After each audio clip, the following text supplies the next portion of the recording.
welcome. I'm Dr. Bradley, and this is the Bradley Chiropractic Nutrition Center podcast number 5.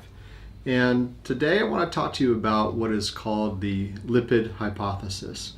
And the lipid hypothesis is the idea or story that's been told to us over the years about the link between cholesterol, saturated fat, and coronary heart disease, or atherosclerosis, or both. And I want to start off by saying that years ago when I took organic chemistry, my professor told us, this was back in 1990, he told us way back then that the link between cholesterol and saturated fat and heart disease was not proven, and he felt there was no link, and he went through all the reasons why, and that always stuck with me. And the more time's gone on, the more I've researched this myself, I've certainly come to believe the same thing. So a book that I read a few years back that I just recently reread so that I can kind of brush up on this subject for this podcast is a book called The Great Cholesterol Con, written by a guy named Anthony Colpo.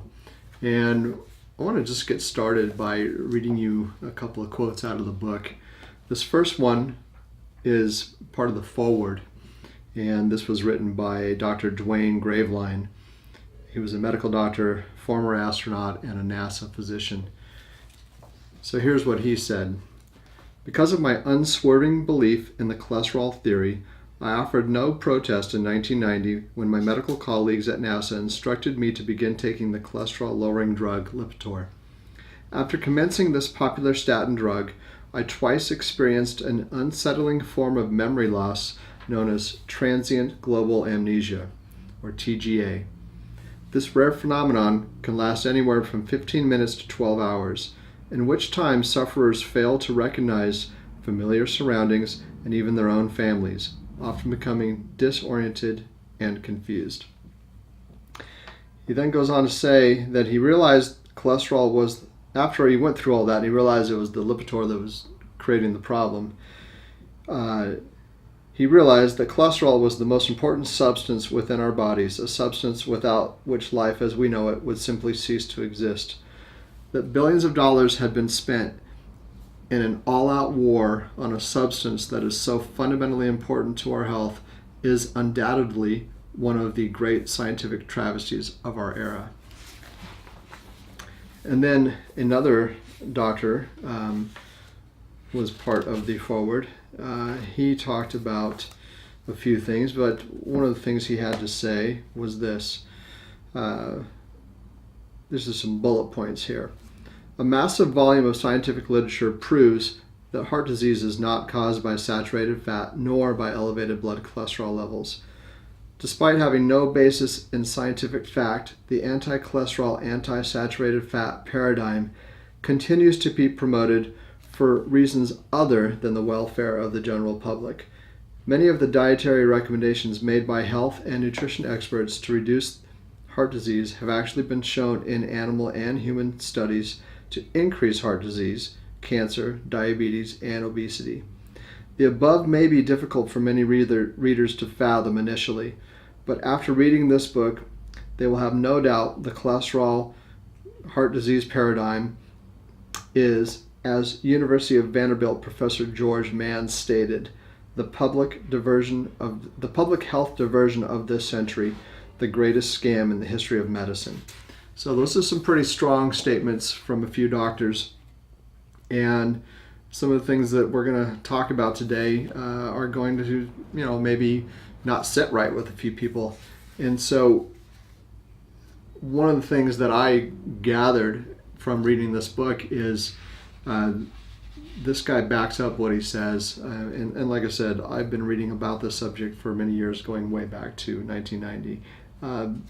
This book is well researched.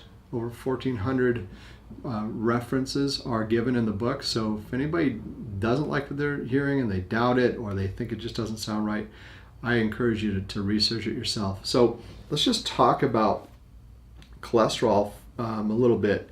Why is it such an important substance? Cholesterol is, first of all, cholesterol is something that is produced endogenously. And this is one of the things that the professor of organic chemistry had taught us.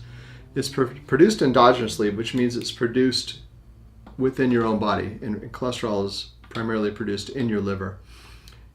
Exogenous cholesterol, which is cholesterol we gain from the outside through our diet, has no bearing on cholesterol levels. So to kind of demonize food items that have cholesterol and have saturated fat and blame them on increasing heart disease just is totally unfounded. So cholesterol is produced endogenously in our liver. It is a very important substance. It's found primarily in our brain and nervous system tissues.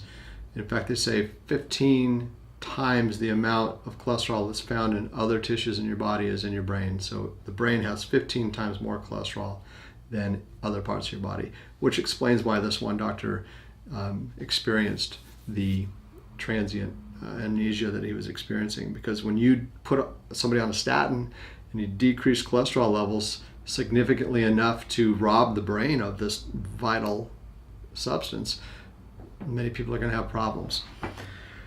So what has been sold to the public over the years, though, is that this link is a fact. It's undisputable, and most doctors believe it and they mean well. And so the traditional established treatment is to put people on cholesterol lowering drugs, and then of course to encourage proper diet and exercise. So statin drugs, first of all, are pointless. If there is no link between cholesterol and heart disease, why would you take a drug that you don't need? And on top of that, statin drugs are just really hard on the body, and there's been a lot of studies showing links between increases in breast cancer, diabetes, liver damage, memory impairment, peripheral neuropathies, cataracts, birth defects, decreased sexual pleasure, and mood disorders. So that's a lot of things that are possible side effects and causes of a drug being taken to prevent heart attacks when there is no link between cholesterol and heart attacks to begin with. So I would definitely encourage you, if you are on statins, to take a really good look at all the information I'm giving you today and think twice about being on them. So cholesterol is a specialized substance. It's called a sterol, and it is a waxy substance that is able to not be permeated by water, so it's a waterproof waxy substance. When cholesterol is moved from the liver to the tissues, it's transported through what's called a lipoprotein, and there are low-density lipoproteins and high-density lipoproteins, which is what we hear, when you talk about cholesterol levels, they're talking about HDL and LDL. So LDL, the low-density lipoproteins, take cholesterol from the liver and transport it to the tissues throughout your body, wherever it's needed. Once that is used, your body recycles the cholesterol, brings it back to the liver by using high-density lipoproteins, or HDL. When that cholesterol is brought back, it's either used to make bile and used for the liver to help you digest your food, or it is used to make hormones. And that's another reason you really need to have cholesterol, is our body uses cholesterol to make hormones. And hormones are another vitally important aspect of our health. So when you decrease cholesterol in your body, you're decreasing your body's ability to make hormones. Okay.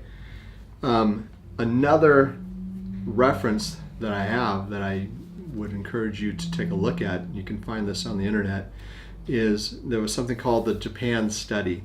And this was in the Annals of Nutrition and Metabolism, April 30th, 2015. Really, really interesting read. It's a 116-page document that just cites numerous studies that were done in Japan and some other countries as well. Bottom line is, what they found was there is a inverse relationship between cholesterol and what they say is, or what they call, all-cause mortality. What that means is, what they found was, not only was there not a link between cholesterol and heart disease, but that the lower your cholesterol levels were, especially in older populations, the lower the cholesterol levels were, the worse their health was, the worse they did. And the higher their cholesterol levels were, the healthier they were. Okay? So, another really surprising thing to hear, especially if you've been buying this hook, line, and sinker over the years. So, what they found in these elderly populations in these studies was that people who had higher cholesterol levels had lower incidence of diabetes, they had lower incidence of cardiovascular disease problems, they were able to fight infections better, they had less incidence of all these things I mentioned earlier, cataracts, memory impairment, all these things. All improved across the board when people had higher cholesterol levels. All right. Including, by the way, decreased rates of cancer. So, these are all things that you should be aware of when you are trying to decrease cholesterol through these powerful drugs and in an attempt to avoid having a heart attack. Okay, so there are some different ideas and different studies that have been done that show connections and links between other causes of heart disease. And one of the first things I want to talk to you about is what are called trans fats. Trans fats are fats that have been altered. And a real simple way to give you an idea what a trans fat is peanut butter. Have you ever seen like a real old-fashioned peanut butter that has not been adulterated? It shows you have like a liquid on the top, okay? The fats have separated in real peanut butter. And when they started hydrogenating peanut butters, that's what the same, when you talk about trans fats, you're talking about hydrogenated fats. So basically it's, you take a fat that is liquid at room temperature and you add hydrogen to it, which is called hydrogenation, and it makes a fat that's liquid at room temperature become solid at room temperature. So they did this to peanut butter over the years, and they still do it. When you see a peanut butter that doesn't separate, it's a peanut butter that's been hydrogenated. Okay. Well, trans fats have been used in all kinds of food manufacturing processes, and I'm sure if you're paying attention, you probably heard that trans fats are now being demonized, and they're trying to remove them out of food. And you'll notice now in a lot of packages that it will say 0 trans fats. And so finally they've recognized that there is a problem. But many, many food items still have trans fats in them. They're used all the time. Most foods that are in a package have trans fats in them because trans fats preserve foods. They help foods have a longer shelf life. But trans fats are really, really bad for you. And the reason is when you consume a trans fat and those hydrogen bonds are broken, you've created what's called a free radical. And free radicals are basically molecules in your body when you eat them, or in this case, fats, that when those molecules are broken down, they have unpaired electrons, and that molecule is trying to gain an electron to get stable again, and that's a free radical. And as a free radical goes throughout your body, it creates a lot of damage, and it creates what's called oxidative damage or oxidation, which also creates inflammation in your body. So a lot of people don't think they eat trans fats, but if you really start looking at what you're eating and reading food labels, you'll still realize that you're getting them. Even food items that say 0 grams of trans fats are still have a certain amount of trans fats in them. And I can't remember the exact numbers, but basically if they have a low enough level of trans fats per serving, they're able to label it as 0 grams trans fats. So inflammation is a big, big problem with creating atherosclerosis and cardiovascular disease or coronary heart disease. So by removing trans fats, that's one way to decrease inflammation in your body. The other thing that creates inflammation in your body is the diet that had been recommended for heart health for many, many years, which was a high carbohydrate, low fat, low protein diet. And in fact, what they found out is that is the exact wrong thing to do. That's a diet that creates inflammation in the body and really is not heart healthy at all. So inflammation, high carb diets, too much sugar in your diet, high levels of stress, lack of exercise, smoking, these are all things that are certainly linked to increased rates of heart disease. So if you want to prevent heart disease, those are the things you want to start paying attention to. You want to decrease inflammation in your body. You want to eat a diet that is actually higher in healthy fats, higher in proteins, decreasing your simple carbohydrates and increasing more complex carbohydrates. Those are things that you can do. Decreasing your stress levels. Stress is a big one too. Stress does create inflammation in the body, and it does create a whole cascade of things that can happen that are going to make it more likely that you're going to have a heart attack. Lack of exercise. Exercise has a very positive effect on the body, and one of the things that exercise does is it helps our body produce and release something called nitric oxide. Nitric oxide is super good for the inner lining of your arterial walls. It has what's called a vasodilating effect. It relaxes the arterial walls, allows blood to flow easier through the body, keeps your blood pressure low, and keeps your body from forming sclerotic plaques and things of that nature. So exercise is super good because it helps to increase nitric oxide. Another thing to be aware of is when you do ingest or consume fats, you want to make sure that you try to get an even ratio of omega-3s to omega-6 fatty acids. The traditional American diet has many more omega-6s than it does omega-3s. And so you really want to try and increase omega-3s because omega-3s are anti-inflammatory, omega-6s are pro-inflammatory. So if you have too many omega-6s, your body's going to be more inflamed, the arterial walls are going to be constricted, you're just setting your body up for problems with blood pressure and heart disease.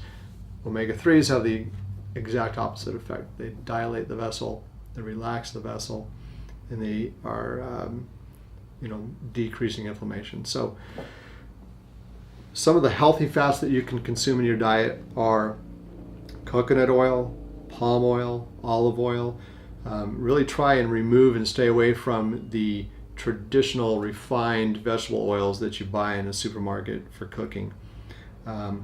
Stay away from margarines.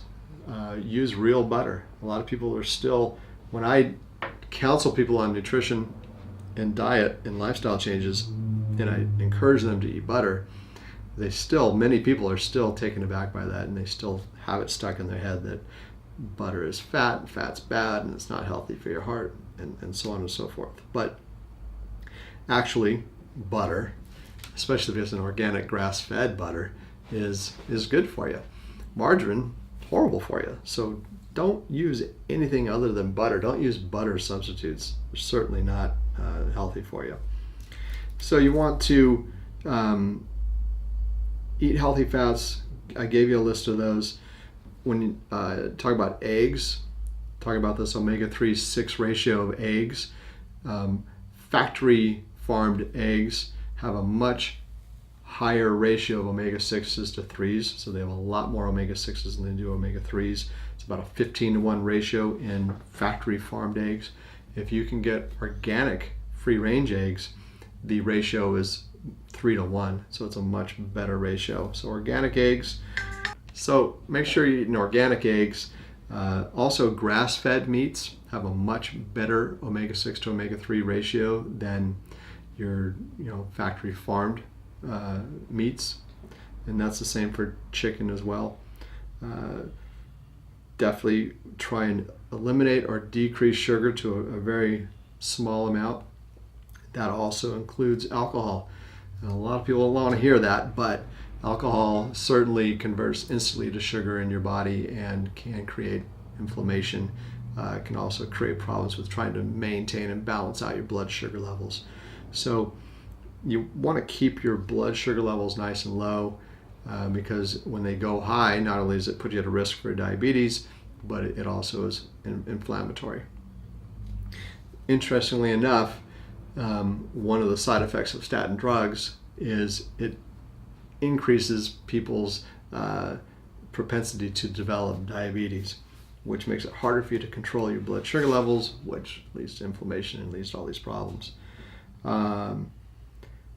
So, talked about all these things. Antioxidants, because oxidation or because free radicals do create inflammation, it's a really good idea to make sure you're on antioxidants. You can get antioxidants through a healthy diet, but it's not a bad idea to add some of them to your diet. So some of the good ones are an enzyme or an antioxidant called CoQ10. Okay, PQQ is another one. Vitamin E, fish oils. Those are all really good antioxidants. Vitamin C, and those are things that you can be on that can help to decrease oxidative stress caused by free radicals, thereby decreasing inflammation in your body. So, blood tests. There's also some blood tests that you can use that can help you identify whether or not your body is inflamed, whether or not you've suffered some damage to your heart, there's just some blood tests that can really help you pay attention to what's going on with your physiology and help to stay heart healthy or heart smart. Some of those tests are homocysteine. Homocysteine is a protein. When you break down proteins in your body, homocysteine is an amino acid that will be increased on a blood test. And if there is an increased or high level of homocysteine on a blood test, there's an association with an increased propensity to form atherosclerosis. So that's one blood test you could do. Another blood test is called BNP. BNP is a amino acid polypeptide, 32 amino acid polypeptide, and it increases when there's damage to the heart muscle. So if your heart is working extra hard because your blood pressure is high and your blood vessels are constricted and the heart has to work harder to push that blood through, a lot of times the muscle itself in the ventricles is going to get stretched and damaged. And if that happens, you're going to have higher levels of BNP on a blood test. It's a I think it's a $38 blood test. It's cheap. It's one of the best predictors of how stressed your heart is. So it's another really good blood test to have done.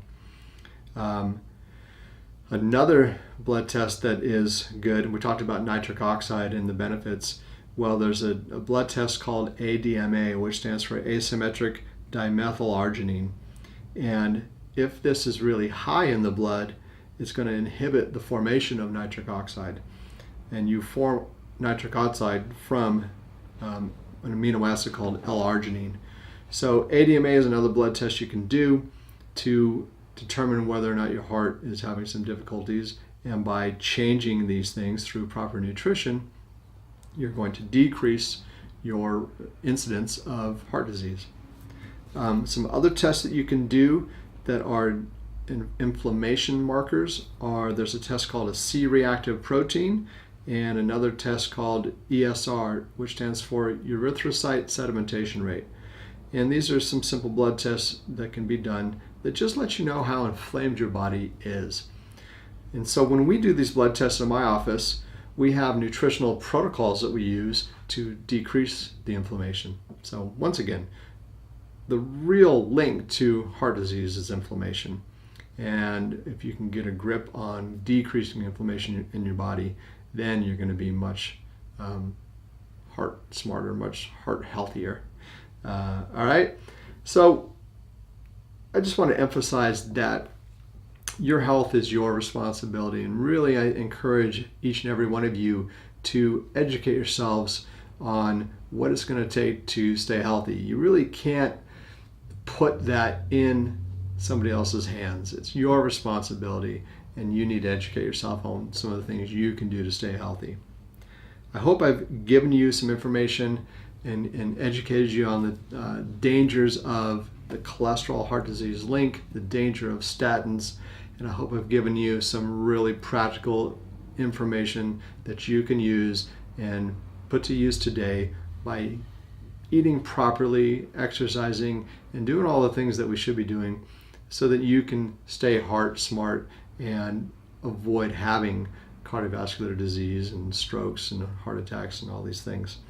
So thanks for listening. My name is Dr. Bradley. Until next time, yours in health. Take care. Bye-bye.